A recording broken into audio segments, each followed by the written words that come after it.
Boas malta, Mário Costa para mais um vídeo e no vídeo de hoje vamos falar sobre meteorologia, mas como o tema é muito grande não vou compilar tudo num único vídeo só, vai haver muitos vídeos a falar sobre este tema, sobre meteorologia, que é extremamente importante para quem pratica paramotor ou parapente, por isso, se ainda não és subscrito do canal, subscreve o canal, ativa as notificações para receberes as notificações dos próximos vídeos e se já és subscrito, dá aquele gosto, deixa um comentário, porque vocês ao fazerem isso vão dizer ao YouTube que o vídeo tem algum interesse e este vídeo é sugerido a mais pessoas. Por isso, se querem dar aqui uma força ao canal, façam aquele gosto.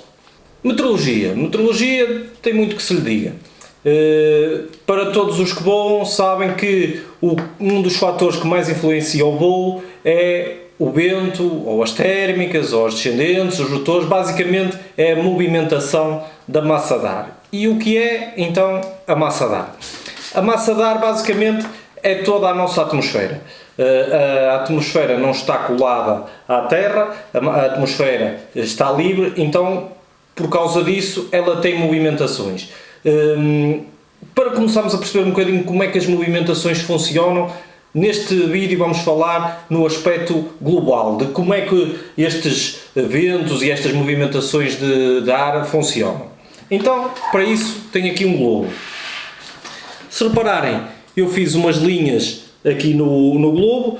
Esta linha é a linha do Equador, a 0 graus, depois tenho uma linha 30 graus, 60 graus, 90 graus. 30 graus, 60 graus, 90 graus. Isto para explicar o quê? De forma geral, o ar comporta-se mais ou menos uniforme ao longo do ano à volta do globo. Não quer dizer com isto que todas as condições atmosféricas vão ser iguais em todos os lados ou dentro da mesma zona vai ser sempre igual, não. Mas a condição atmosférica geral advém da forma como o globo funciona. O que é que isto quer dizer? O Sol aquece normalmente mais a zona do Equador do que aquece os polos, por isso é que os polos normalmente são gelados e aqui estas zonas mais à volta do Equador são zonas quentes.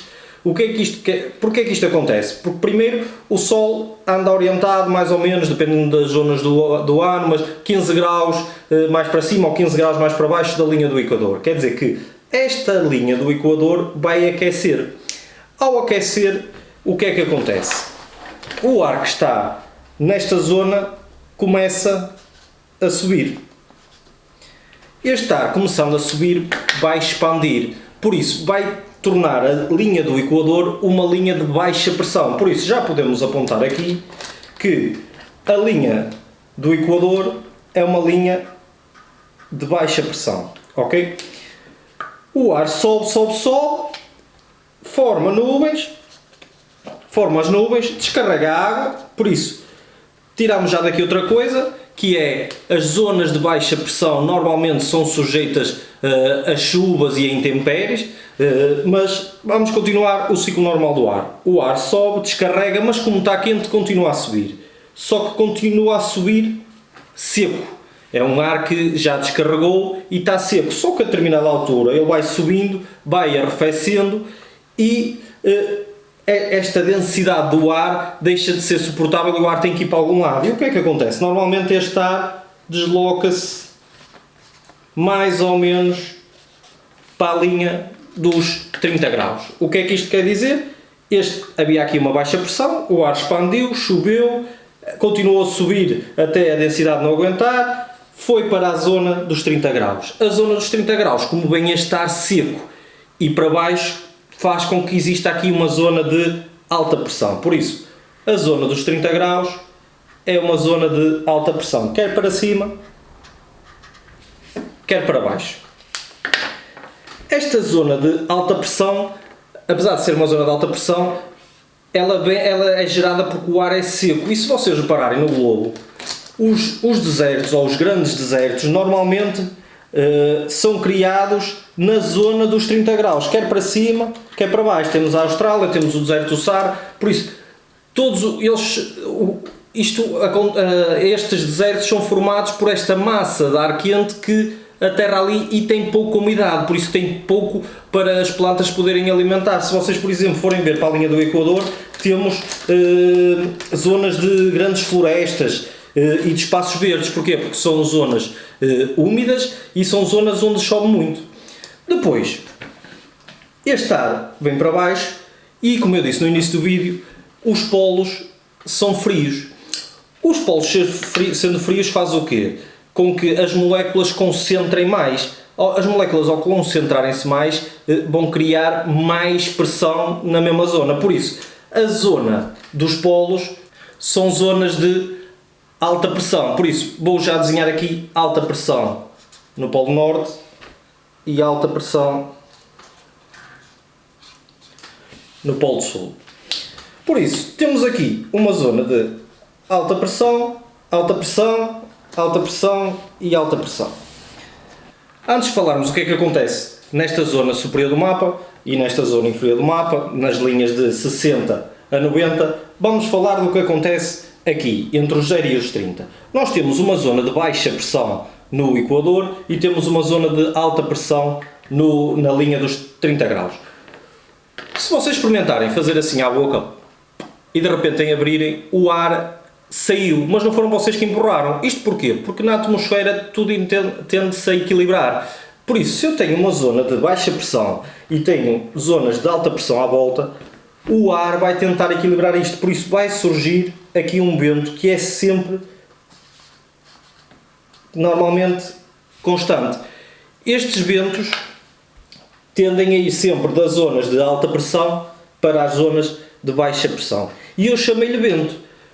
Mas não disse qual era a definição de vento. Vento, o que é? É uma massa de ar que se desloca horizontalmente à Terra. Por isso, quando chamamos vento, basicamente é uma massa de ar que está a ir de um sítio para o outro. Neste caso, está a ir de uma zona que tinha alta pressão para uma zona onde não tinha menor pressão.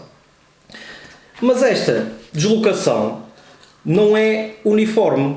Não é uniforme porquê? Bem, primeiro, antes de irmos à deslocação uniforme, vamos explicar o que acontece nas outras secções. Eu tenho aqui uma zona de alta pressão e tenho aqui uma zona de alta pressão, porque tenho a pressão atmosférica está a fazer muita força no terreno, se quisermos compreender assim. Mas entre este ponto e este, existe aqui uma zona que nós vamos lhe chamar baixa pressão, mas ela não foi criada pelo facto da Terra aquecer. Ela foi criada pelo facto de esta zona é uma zona de alta pressão e esta é uma zona de alta pressão e a pressão aqui é inferior a estas duas, por isso passa a ser uma zona de baixa pressão. A mesma acontece aqui em baixo. Isto passa a ser uma zona de baixa pressão. Por isso, sendo uma zona de baixa pressão, o que é que acontece? Aqui também temos ar ascendente, não tanto como aqui, também forma nuvens e também chove, mas também não tanto como no Equador, e o ar vai fazer exatamente o que aqui fazia. Vai se deslocar para aqui e vai se deslocar para aqui.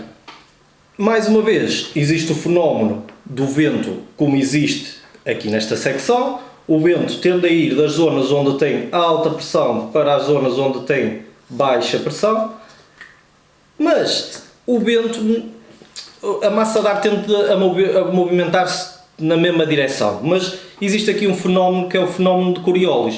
O que é o fenómeno de Coriolis? Vocês se repararem, se medissem esta linha que está no Equador é maior que a linha que está a 15 graus, e é menor que a linha que está a 30, e é menor que a linha que está a 60, e é menor que a linha que está quase à beira do polo. O que é que isto quer dizer? Que se eu tiver aqui, ou se tiver aqui, apesar de eu demorar o mesmo tempo a dar uma volta completa, eu se estiver aqui e se estiver aqui eu vou demorar 24 horas a dar uma volta completa para chegar exatamente ao mesmo sítio, na realidade este ponto anda muito mais rápido do que um ponto que tenha uma dimensão menor. Por isso, o que acontece é que quando o ar tende a vir daqui da zona de alta pressão para a zona de baixa pressão, o ar sai, mas vai chegar ligeiramente atrasado. Então vai fazer com que esta deslocação deste ar faça mais ou menos isto. O mesmo acontece daqui. O ar tende a sair dali, mas vai chegar, porque a Terra está-se a deslocar, o ar vai chegar ligeiramente atrasado. Ao contrário acontece aqui, quando o ar se desloca desta alta pressão para esta baixa pressão, como esta velocidade aqui é superior, o ar vai chegar ligeiramente adiantado. Por isso, a forma do ar, a movimentação do ar aqui é assim, e a forma da movimentação do ar aqui é assim. Por isso, se vocês repararem, existe aqui um padrão. Por isso é que, antes de falarmos de anticiclones e ciclones, existe aqui uma diferença no que acontece aqui do que acontece aqui, e é normalmente o oposto. Quando começamos a falar de sentidos de rotação, os fenómenos que acontecem normalmente no hemisfério norte são o oposto do que acontecem no hemisfério sul. Por isso, quando acontecer aqui alguma coisa, quando eu falar em deslocação, a probabilidade do que acontecer aqui, seja um centro de altas pressões ou um centro de baixa pressão, é que essa massa de ar que se está a deslocar vai se deslocar em sentido horário. Enquanto neste hemisfério, porque se vocês repararem, se olharem para isto, eu tenho isto a fazer este sentido. Quer dizer que a deslocação de o que acontecer aqui, do fenómeno, seja um ciclone, seja um furacão, normalmente tem tendência a deslocar-se, não é o sentido de rotação dele interno, é para onde é que ele vai, tem sentido a rodar de forma horária. Quando estamos a falar no hemisfério sul, tem sentido de deslocação anti-horário. O que é que eu quero que eu tenha? Então, quando eu tenho uma zona de baixa pressão, o ar tem tendência a subir e de forma cíclica e a juntar-se. Porquê? Porque como o centro normalmente é um centro de baixa pressão, o ar que está à volta está a tentar ir para o centro. Isto normalmente está associado a chuvas, está associado a tornados, está associado a furacões, está associado a fenómenos atmosféricos que eu já vos explicar quais são as diferenças entre eles. Mas lembrem-se, zona de baixa pressão, o ar tem tendência a subir, a rodar, e tudo que está à volta tem tendência a ir para a direção do que está a acontecer.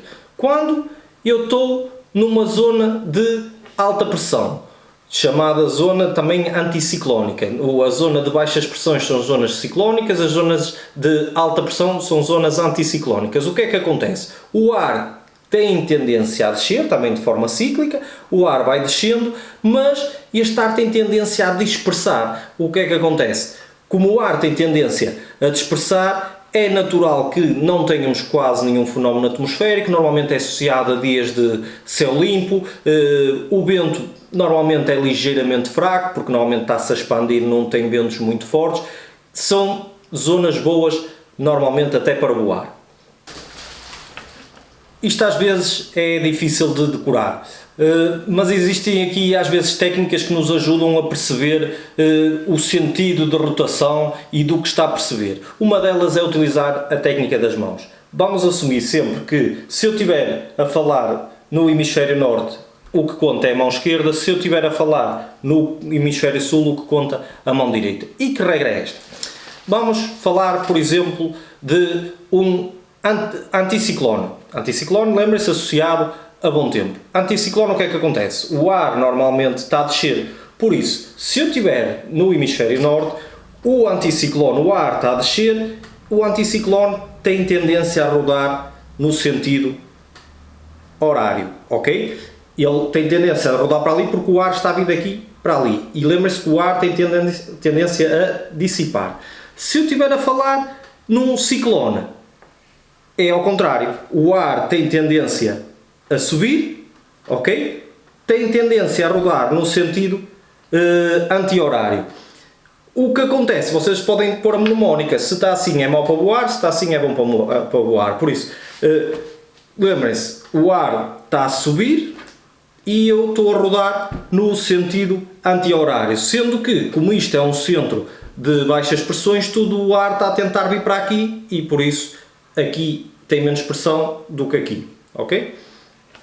Se estivermos a falar no hemisfério sul, a regra é a mesma, mas utilizamos a mão direita. Por isso, se eu estiver a falar de anticiclone, quer dizer, o ar está a descer, no hemisfério sul, este anticiclone tem tendência a rodar no sentido horário. Se eu estiver no hemisfério sul, o ciclone, o ar está a subir, não é? Está a ir na direção para cima, e eu tenho tendência a rodar no sentido horário, ok? Se estivermos a falar no hemisfério sul, a regra é a mesma, mas utiliza-se a mão direita. Por isso, se eu estiver no anticiclone, quer dizer que o ar está a descer, o ar tem tendência a rodar no sentido anti-horário. Este sentido é o sentido de rotação do centro, não é? Mas, se repararem, aqui o sentido anti-horário que eu tinha aqui desenhado era sentido de deslocamento, quer dizer que este fenómeno tem tendência a andar nesta direção, assim. Mas, se eu estiver a falar num centro de baixas pressões em que eu estou a falar num ciclone, ele tem tendência a rodar no sentido horário, não é? Mas continua a ter a tendência de se deslocar conforme a massa de ar, que é no sentido anti-horário. Não sei se isto foi mais simples ou mais confuso, mas depois de perceberem a técnica torna-se um bocadinho mais fácil de perceberem os sentidos de rotação e de não falharem. Por isso, só para vocês tentarem perceber se já estão a compreender alguma coisa. Se eu vos perguntasse agora, eu estou a ver num satélite as nuvens a andar à roda. Se eu vos perguntasse o que é, sabiam dizer se era um centro de baixas pressões ou um centro de altas pressões? A resposta é, se eu estou a ver, eu vou dizer que já estou a ver, já estou a dar a dica. Tem que ser um centro de baixas pressões. Porquê? Lembrem-se, o centro de baixas pressões é que faz com que o ar suba e forme nuvens, e as nuvens é que são visíveis do céu, porque a massa de ar não se vê. Eu, quando tenho um ciclone que está formado por nuvens, nós vemos aquelas imagens de satélite com as nuvens a andar à roda. Se eu tiver um anticiclone, normalmente é bom tempo. O ar está-se a movimentar, mas nós não vemos o ar, por isso não é visível de satélite, ok?